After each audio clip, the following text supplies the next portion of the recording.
Halo, selamat datang di podcast episode ketiga berjudul The Man Who Can Feel You. Take a moment with Fit Podcast.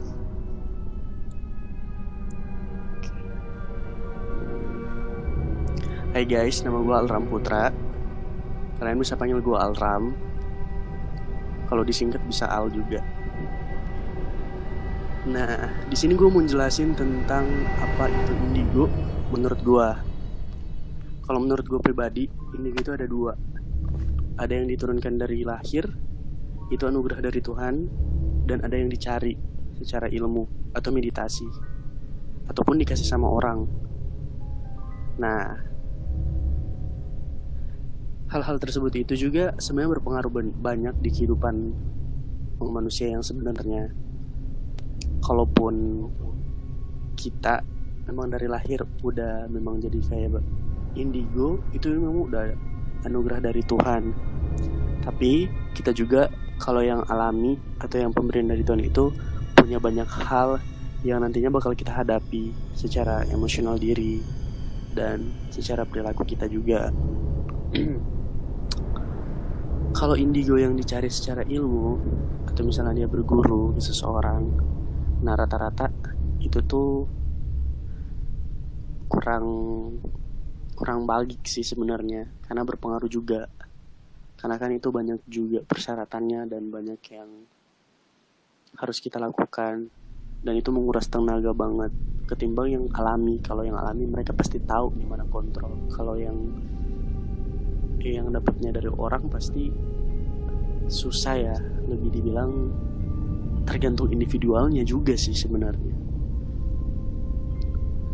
Dulu gua sewaktu masih kecil itu pernah ngelihat hal-hal yang nggak bisa orang lain lihat, tapi gue belum sadar kalau misalnya gue ternyata punya kemampuan itu. Nah, waktu malam tahun baru sama keluarga gue di rumah kita itu bisa dibilang rumah yang gede, dan di dalam rumah itu ditenggelin tuh cuma 6 orang. Nah, waktu itu gue tinggalnya di Manado, di daerah Minahasa Utara. Nah, pertama kali gue ngelihat hantu yang gue lihat adalah pocong. Itu tuh ada di kamar mandi. Tapi gue belum ngerti waktu itu. Tapi gue ngelihat dengan jelas kalau itu memang benar pocong, atau yang bisa disebut poci. Gitu.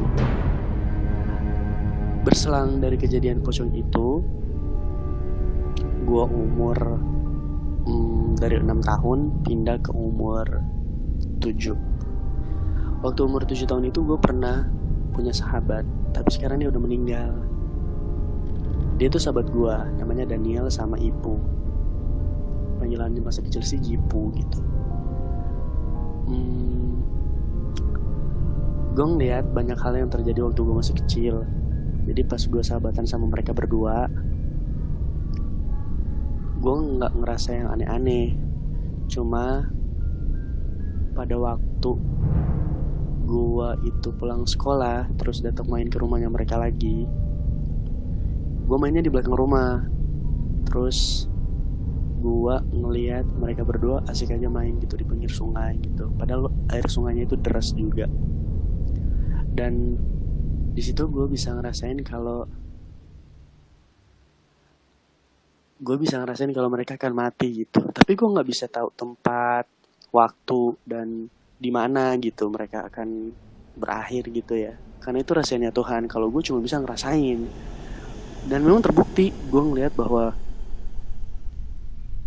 mereka benar-benar meninggal. Pas kejadian, gue pulang ke rumah, bapak gue pulang dari kerjaannya, itu dikasih info dari mama bilang masuk ke kamar, mama bilang teman kamu berdua udah meninggal, Jipu sama Daniel. Shock dong waktu itu, karena gue pikir itu sahabat gue dari kecil gitu. Ya udah,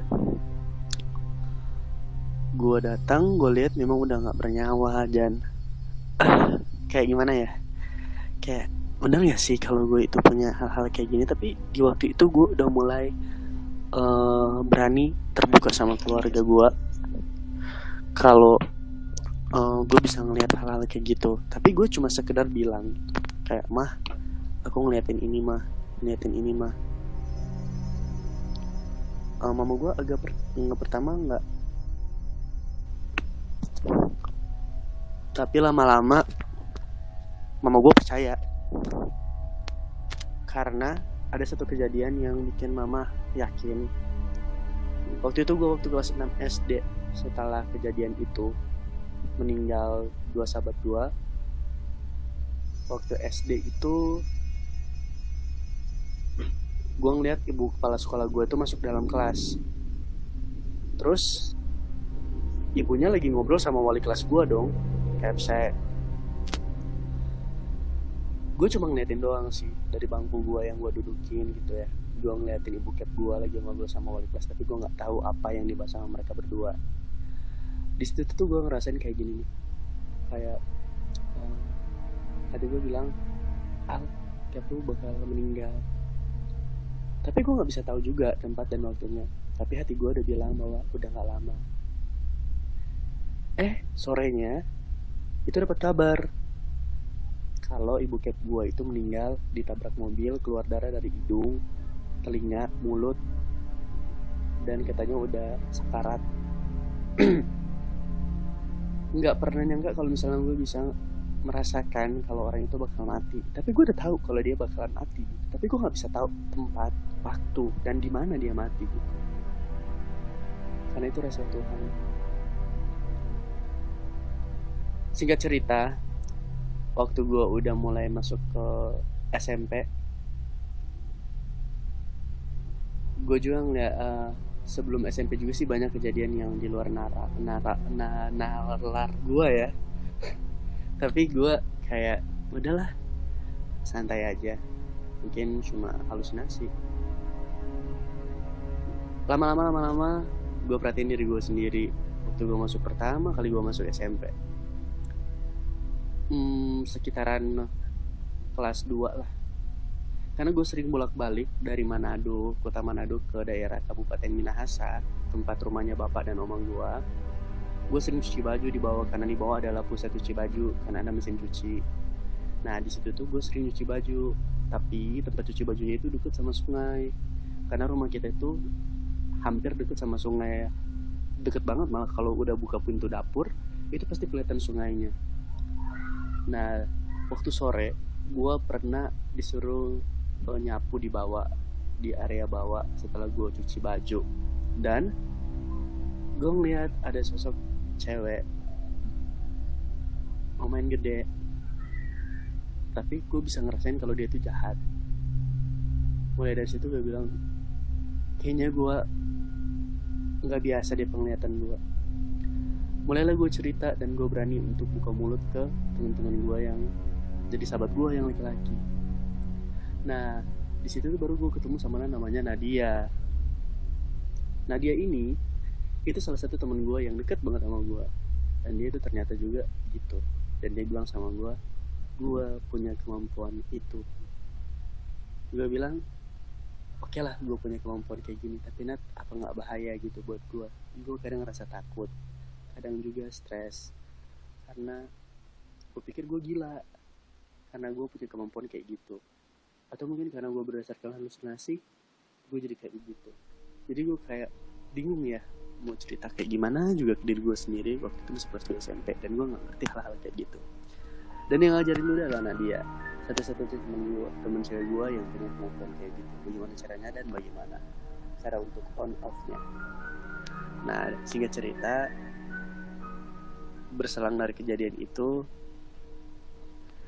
gue dilatih buat tahu kalau bagaimana cara kita mendeteksi teman kita yang gak suka sama kita, yang iri sama kita, dan kurang baik sama kita gitu. Depan baik, di belakang jahat gitu. Gue mulai belajar tentang hal itu, dan gue mulai berusaha untuk mengumpulkan energi sekuat-kuatnya dari contoh sholat, meditasi. Meditasi itu ada di setiap agama, pasti diajarin. Contoh zikir. Kalau di Katolik mungkin sering Salam Maria gitu, untuk memperkuat hati dan membersihkan hal-hal yang negatif yang menempel di diri kita masing-masing. Dan Sampai detik ini pun gue nggak terlalu mau masuk terlalu dalam, karena hal itu juga menurut gue capek, karena menguras banyak tenaga dan banyak hal yang tidak bisa untuk kita pecahkan karena itu terlalu abstrak. Apalagi kita itu apa ya, kalau dibilang, kalau misalnya gue sama temen-temen gue kan, kita biasanya ada di satu titik yang memang kita kadang nggak bisa dapetin sesuatu yang susah buat kita dapet gitu, kayak abstrak informasinya ini. Dan itu pun kalau misalnya gali informasi tentang oh tempat ini, oh tempat ini, oh tempat ini, dan oh dulu ada kejadian ini, kejadian ini, itu tuh nggak mudah gitu. Itu menguras tenaga, bukan dari juga diri kita, dari teman-teman kita juga yang kadang menguatkan kita juga pasti akan lemes juga kalau misalnya bantu kita dalam keadaan kita ada di satu titik yang aduh capek nih, yang lain nguatin. Lama-lama teman kita juga bisa energi. Jadi kita benar-benar harus mempunyai kekuatan yang bisa mengontrol segala sesuatu yang susah buat kita kontrol sebenarnya, karena kita masih muda. Jadi kayak gitu gengs, cerita gue untuk menjelaskan apa yang gue rasain dan gue alamin waktu gue masih SD dan sampai gue SMP. Sebenarnya dari TK juga sih ada pengalaman, tapi gue nggak bisa ceritain karena itu privasi menurut gue. Oke. Kalaupun kalian mau bertanya ataupun kalian mau tanya, gimana sih bentuk temen lu? Emang lu indigo punya dikasih orang kah? Atau kalau dari lahir kayak gitu kah? Emang ada teman kayak gitu? Kalau misalnya gue mau jawab nih gengs, ada, gue punya. Cuma awal-awalnya gue bingung, ini datangnya dari mana, dari sebelah mana. Gue di keturunan keluarga gue juga sebenarnya juga ada, tapi gue nggak terlalu gubris sih. Mau kalian di keluarga gue juga mau ada ini ya, gue nggak terlalu mau cari tahu. Tapi lama-lama kelamaan waktu gue udah masuk kelas 3, itu baru gue bisa ngerasain, oh ternyata gue punya temen, dan temen ini tuh bukan dari bangsa kita manusia gitu. Dan gue udah berusaha untuk cari tahu sebenarnya lu siapa dan lain sebagainya. Gue kumpulin informasi dan gue dapetin karakter mereka masing-masing gitu, dan cara mereka untuk memberitahu dan melindungi gue semaksimal mereka. Singkat cerita, dulu pernah gue datang ke satu orang, dia dari bangsa Cina.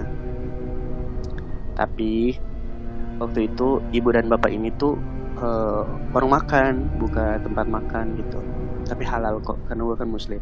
Jadi gue sering makan situ. Karena gue suka ikan, gue suka seafoodnya halal. Gue sering makan di situ kan. Bapak ibunya ngeliatin gue terus. Gue tanya, Bu, ada yang aneh ya dari saya? Ibu bilang enggak, cuma sedikit ada sesuatu. Iya Bu, ibu pasti tahu kok. Nah rata-rata nih gengs, orang yang punya kemampuan kayak gitu, alami maupun yang dicari, mereka itu pasti tahu mana temennya mereka yang, oh teman kita nih kayaknya bisa nih. Jadi dia nggak perlu tanya orang, dia pasti tahu sendiri. Kayak contoh nih, oh si Davan punya kemampuan kayak gini, kita udah bisa tahu gitu kalau oh iya Davan punya kemampuan kayak gini. Davan pun bisa tahu kalau oh iya si Al punya kemampuan ini, tanpa kita saling bertanya. Dan kebiasaan anak-anak itu, kalau anak-anak yang punya kayak gitu, atau yang bisa dibilang indigo kayak gitu tuh, kita tuh sebenarnya nggak pernah ketemu ya. Tapi itu kadang kita ngerasa, kita pernah ketemu deh, tapi di mana ya? Gitu. Kadang-kadang ada rasa kayak gitu. Dan ada satu catatan juga yang perlu kita ketahui. Kalau teman-teman kita itu punya kemampuan kayak gitu tuh, atau misalnya mereka itu punya kemampuan yang bisa dibilang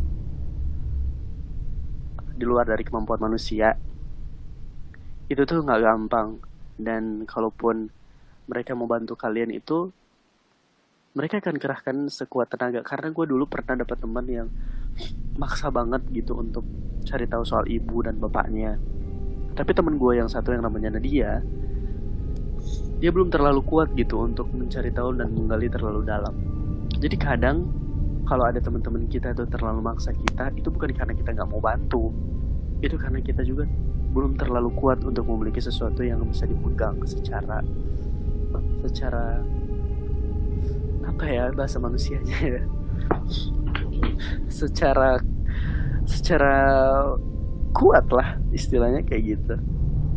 Dan kalaupun ditanya terus gimana lu caranya berkomunikasi sama mereka, dan bagaimana lu kalau baik-baik aja kalau ada masalah gitu, sejauh ini sih gue sama mereka, gue cuma selalu diingetin ada 3 hal. Satu, hubungan kita sama manusia dan hubungan kita sama Tuhan, karena gue sama dua sosok ini itu melekat erat. Kalau yang satu cowok, yang satu cewek. Kalau yang cewek masih muda, agak sekitaran itulah muda. Kalau yang cowok ini udah sesepuh, udah tua banget. Kalau yang si cewek ini itu kadang lebih ke arah yang baik, ke arah yang positif.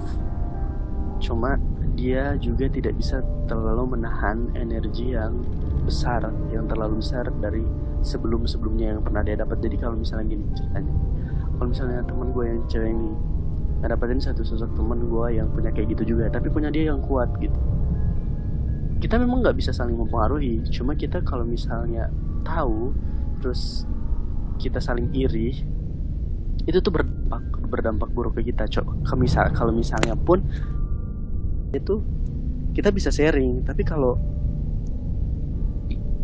musuhan itu kadang bisa nyerang gitu. Dan kalau misalnya gue mau ceritain soal karakternya mereka, dua-duanya positif. Postur mereka itu kalau yang cewek ini tuh rambutnya agak panjang, yang nemenin gue ini panjang, namanya Luciana. Dia itu dari, kalau nggak salah dia itu mungkin dari Bali mungkin ya. Pokoknya dia ini dapatnya dari Bali, kalau nggak Bali Gorontalo lah. Gue nggak tahu dia ikut dari mana. Intinya gue tahu kalau musimnya kayak gini tuh dari gue sakit, dan ada si bapak-bapak itu yang sering gue mendatengin makan di warung, cerita ke gue kalau gue itu punya teman, tapi temennya itu dua-duanya kuat gitu. Oh ya?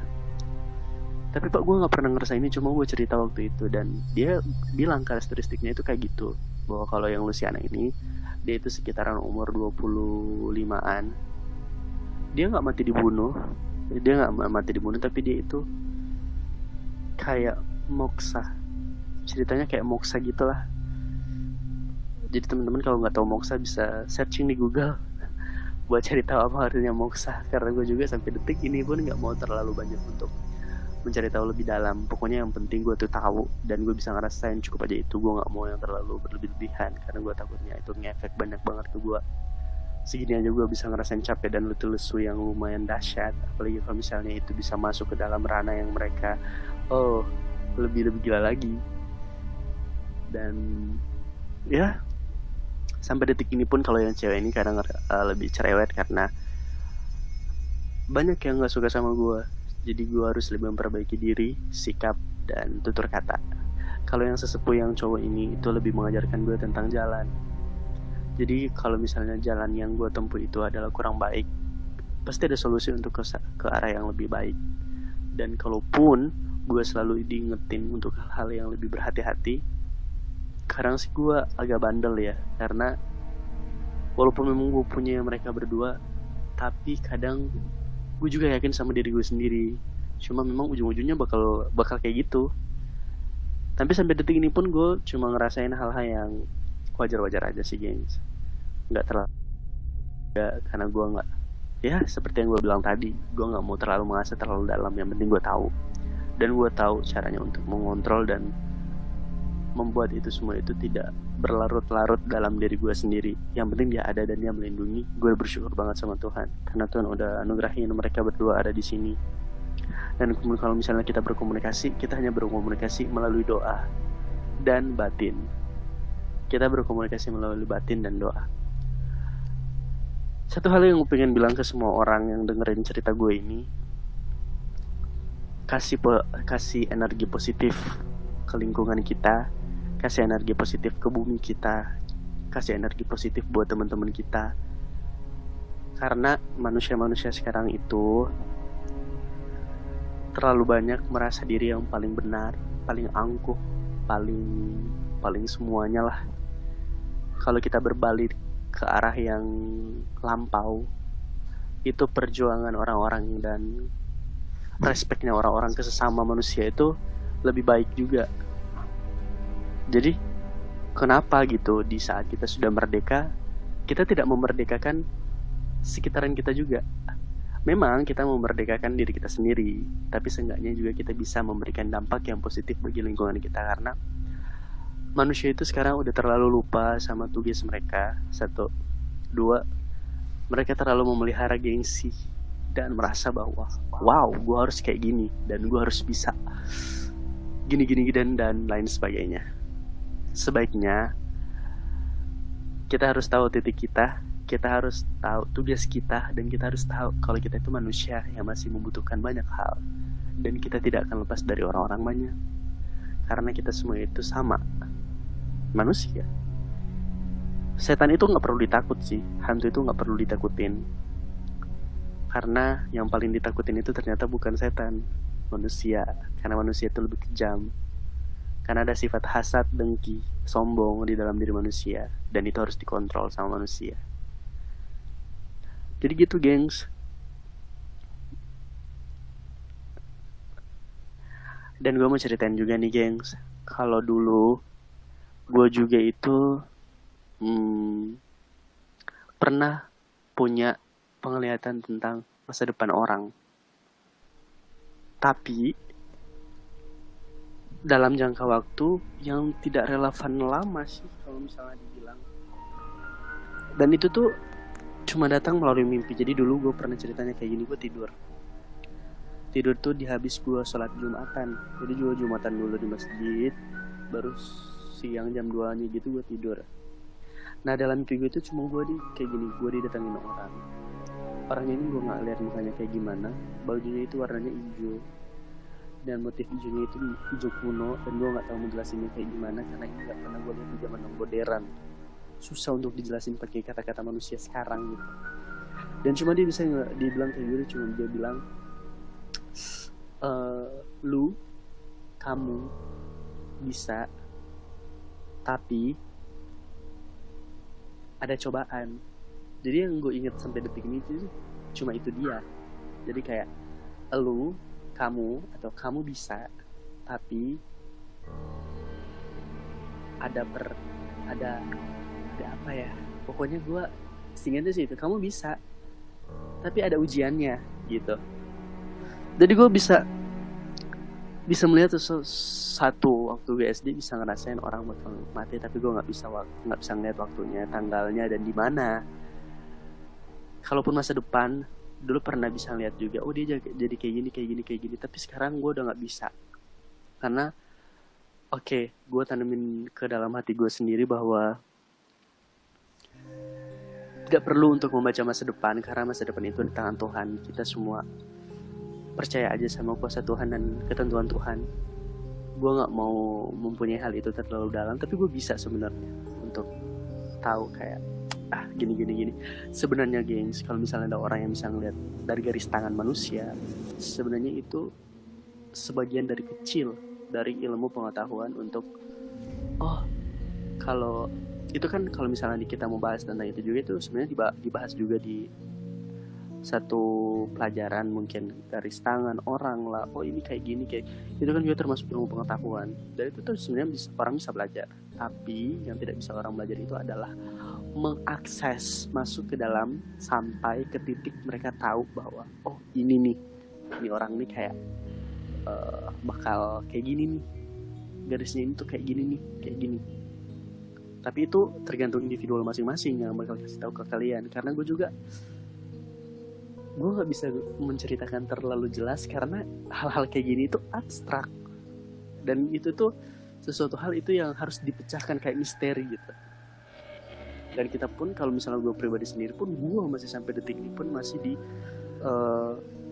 dituntun sama temen gue Nadia, dan masih juga dituntun sama mereka berdua untuk apa yang harus gue ngelakuin, apa yang harus di-upgrade, dan apa yang harus uh, diperkuat gitu. Kalaupun di-upgrade, gue nggak mau terlalu banyak upgrade ya. Yang penting gue masih dalam porsi yang nggak terlalu membahayakan lah. Istilahnya kalau gue misalnya jadi paranormal kan itu terlalu apa ya? Terlalu mainstream menurut gue. Biarlah itu berjalan sesuai dengan kemauan gue sendiri, karena gue juga nggak mau terlalu dalam juga. Yang penting gue bisa tahu, intinya itu. Masa lampau, kalau misalnya lu bisa nggak sih ngeliatin masa lampau? Bisa. Apa yang terjadi masa titik itu, dan gue bisa ditarik ke masa lampau itu. Cuma menguras energi, dan itu tuh nggak mudah. Dan itu pun cuma gambar doang pasti kan. Oh, contoh nih kayak Universitas Atmajaya, sebelum terbentuk Universitas Atmajaya, di tanah yang mereka bangun sebagai Universitas Atmajaya itu pernah kejadian ini dan lain sebagainya. Dan itu kayak pasal gitu. Jadi kita nggak bisa langsung ini enggak. Kita itu pasti ngerangkap dulu. Oh, dulu sebelum terbentuknya Atmajaya di sini dulu ada peperangan, di sini dulu tuh ada suatu peristiwa kejadian yang sampai sebelum tanah Atmajaya itu dibangun, Universitas Atmajaya dibangun, dan mungkin ada beberapa gedung di Atmajaya mungkin beresiko ataupun pernah mengalami hal-hal yang negatif. Ada faktor dari luar, ada faktor dari dalam juga. Entahkah itu dari mahasiswanya mungkin, atau mungkin dari tempat, kita tidak tahu. Tapi yang jelas, segala sesuatu harus kita telusuri. Satu hal yang gue pengen bilang ke teman-teman semua, mau kita mencari tahu tentang masa lalu kita ataupun masa lampau kita, atau kita mau melihat masa depan kita supaya kita nggak salah, kita tidak perlu untuk terlalu banyak ikut campur dalam urusan Tuhan gitu, karena segala sesuatu itu udah Tuhan gariskan dan itu urusannya Tuhan. Kalau kita mau untuk berubah masa depan kita mengarah ke hal-hal yang lebih baik, satu, perbaharuilah hubungan kamu sama Tuhan, perbaharuilah sikap kamu dengan orang, perbaharuilah jiwa kamu dengan jiwa-jiwa yang lain. Intinya adalah kalau teman-teman kita itu mengalami kekurangan ataupun dia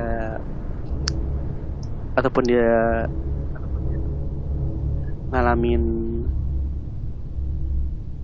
hal-hal yang susah untuk kita kasih tahu, ya udah kita doain aja gitu, jangan kita ngejudge dia. Atau misalnya kita bilang, oh kamu kayak gini dan lain sebagainya, tetap aja kita harus support dia, dukung dia.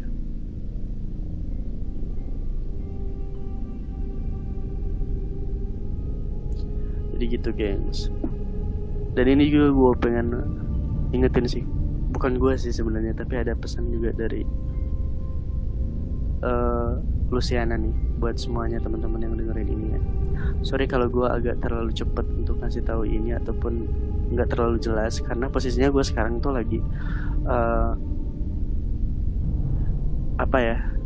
posisinya gue itu lagi duduk dan gue itu lagi ngebuka dari mereka berdua pesan gitu. Jadi ini bukan pesan dari gue sih, ini pesan dari mereka. Satu, buat teman-teman semua yang ada di luar sana, ketika kita bertemu dengan orang yang mengalami kekurangan ataupun mengalami satu hal yang tidak bisa kita terima, doakan dia.